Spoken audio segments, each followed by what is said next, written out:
Détentrice d'un diplôme en médecine à la prestigieuse université de Lubumbashi, militante féministe dès son jeune âge, Néné Ilunga-Nkulu a suivi un cursus universitaire normal. Présidente de la fondation Néné Ilunga-Nkulu, communément appelée Groupe Rafiki, elle est sans nul doute l'une des femmes les plus occupées de la République démocratique du Congo, de par ses fonctions de médecin et ensuite par ses activités politiques au sein de sa formation politique, l'Alliance des forces démocratiques du Congo, où elle a gravi normalement les échelons jusqu'à être nommée secrétaire générale adjointe chargée de l'implantation et de l'administration. Tout le monde au sein du parti ne peut douter de sa capacité de mobilisation et de l'implantation à travers le pays. Elle est sur tous les fronts, la politique, le féminisme, le développement et l'action sociale. Personnage clé, jouissant d'une forte personnalité dans sa province, grâce à l'éducation reçue de ses parents qui ont réussi à l'inculquer une base solide basée sur les principes chrétiens. Chrétienne convaincue, Néné Ilunga-Nkulu, femme à la vision de l'aigle, comme on aime bien l'appeler dans sa province, s'est toujours battue pour l'émergence de la femme congolaise. Une épouse modèle, exemplaire et mère qui a fait du chemin.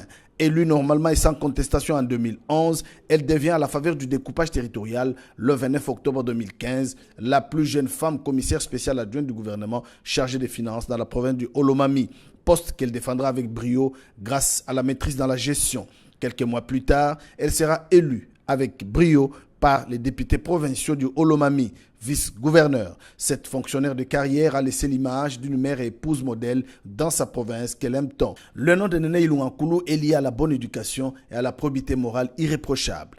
Cœur sensible et toujours souriante, Dr Néné Ilunga-Nkulu est toujours proche de sa base, en temps de paix comme dans les malheurs. Femme travailleuse et infatigable, les grandes qualités de cette femme généreuse résident dans la simplicité et à l'écoute des autres. Le partage de l'expérience pour une gestion responsable en vue de booster le développement de sa province l'a conduit dans plusieurs capitales du monde aux côtés de ses collègues. Humble et serviable, Néné Ilunga-Nkulu s'est forgé un caractère d'une femme leader et respectée dans son milieu professionnel et familial. Elle parle peu et travaille beaucoup. Son élévation est le fruit de son expérience et de son parcours sans tâche. Qui peut aujourd'hui douter de sa capacité de mobilisation? Qui peut douter de son sens élevé dans la gestion de la chose publique?